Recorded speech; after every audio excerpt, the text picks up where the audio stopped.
Welcome to science class, and happy Halloween. Today, we are going to introduce the theory of plate tectonics. We will discuss the different types of faults, how plates move, and what landforms are created by plate tectonics. I have discussed plate tectonics a number of times in this video series so far, but I have not yet explained the details behind the theory or what causes tectonic movement, but all of that is about to change. Plate tectonics theory only came to light in the 1960s. Our friend Alfred Wegener did not have access to this theory, which is a real shame because it would have helped him out a lot.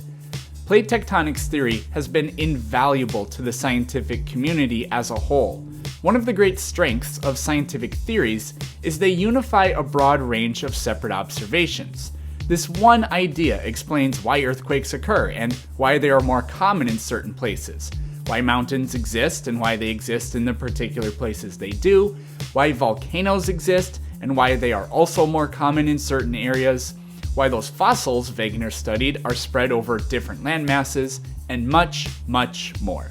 Let's get started. First, let's break down the theory part of the theory of plate tectonics.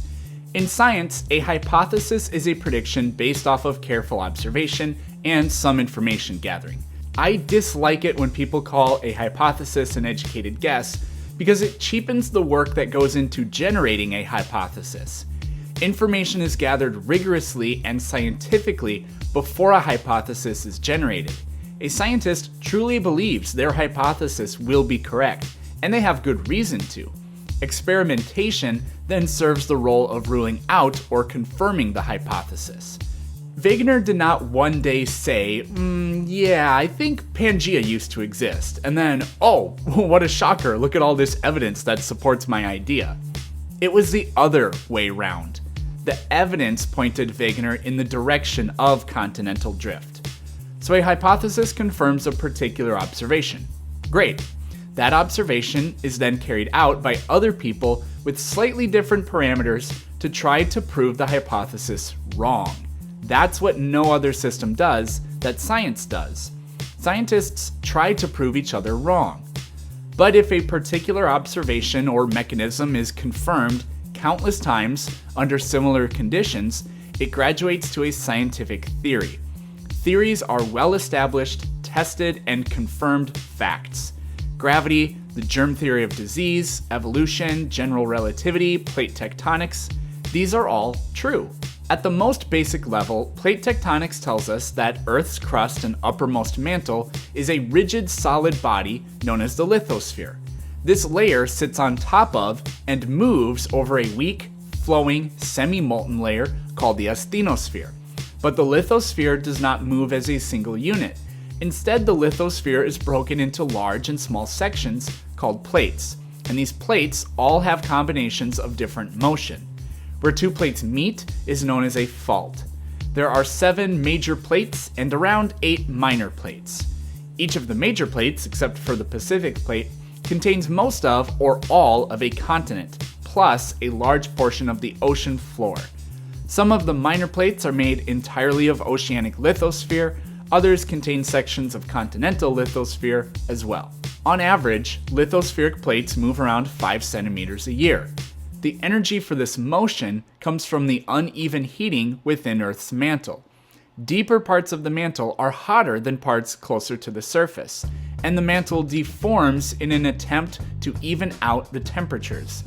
As convection occurs, molten material is forced upwards through the lithosphere in areas known as rifts.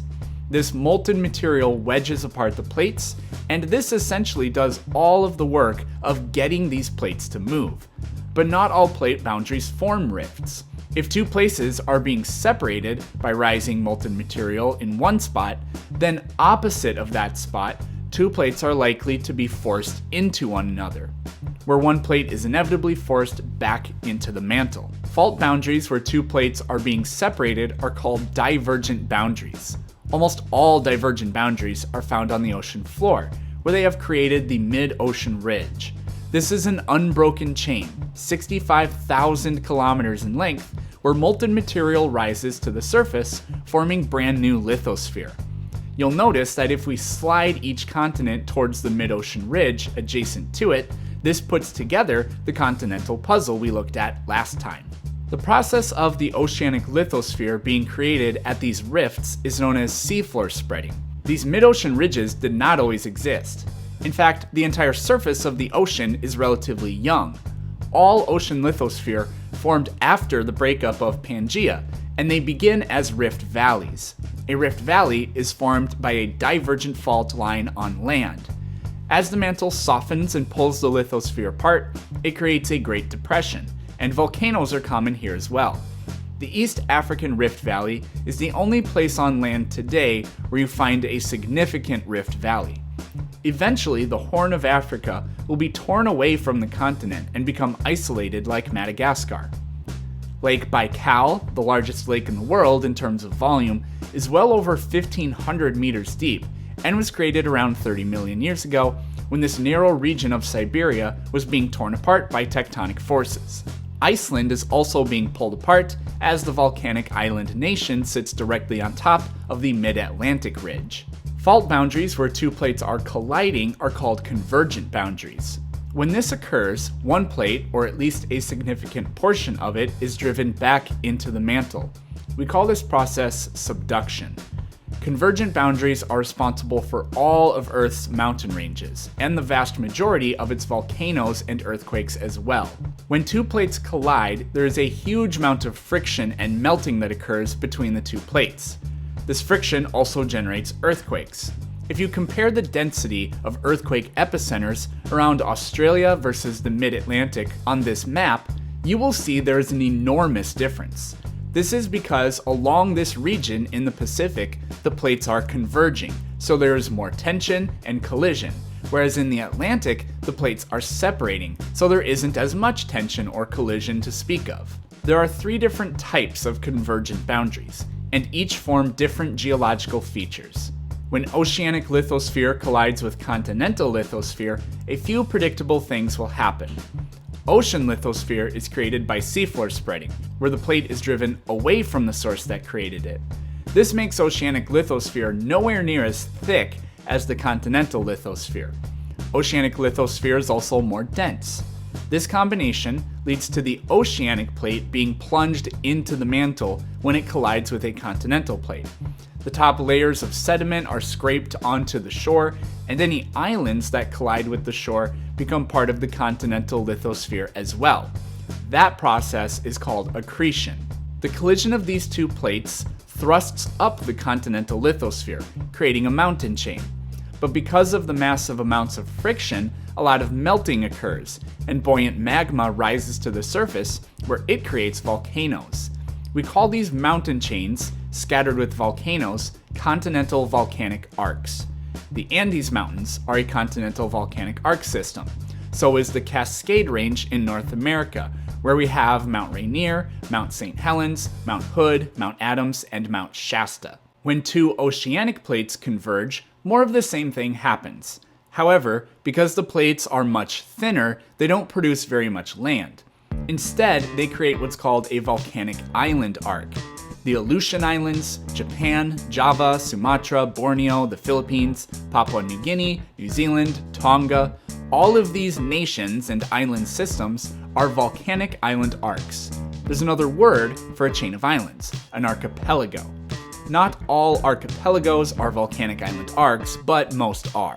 When oceanic lithosphere converges, it also creates a trench. A trench is a crease in the Earth's surface. The deepest trench is the Mariana Trench, located halfway between Japan and Papua New Guinea near the territory of Guam, and it is deeper than Mount Everest is tall. Trenches also form where oceanic plates collide with continental plates. Lastly, we have the convergence of two continental plates. Continental-continental convergence creates folded mountain chains. These mountain chains are massive and usually much taller than other types of mountains. When the plates collide, the upper portion of the lithosphere, which is the crust, does not subduct. Instead, it combines with the crust of the other plate. This is part of what causes the folding you see in these mountain chains. The bottom portion of the lithosphere, which is the upper mantle, does subduct. The Himalayas, the Alps, and the Appalachians formed this way. You do not find volcanoes in mountain ranges such as these. Melting does occur, but the crust becomes too thick for that magma to ever reach the surface before crystallizing. The final way plates interact at their boundary is to slide past one another. This is referred to as a transform fault boundary, but they also go by strike-slip faults and conservative boundaries. The majority of these boundaries occur along mid-ocean ridges. The rate at which sections of the two oceanic plates spread is not uniform, so these breaks occur between them. However, they also occur in other regions. The most well-known fault, probably in the world, the San Andreas Fault, is a transform fault. While there are some features associated with these types of faults, they don't produce any major geological features. They go by the name conservative boundary because nothing is created or destroyed. That should just about cover plate tectonics theory. Next time, we are going to investigate the evidence for plate tectonics. Thanks for watching.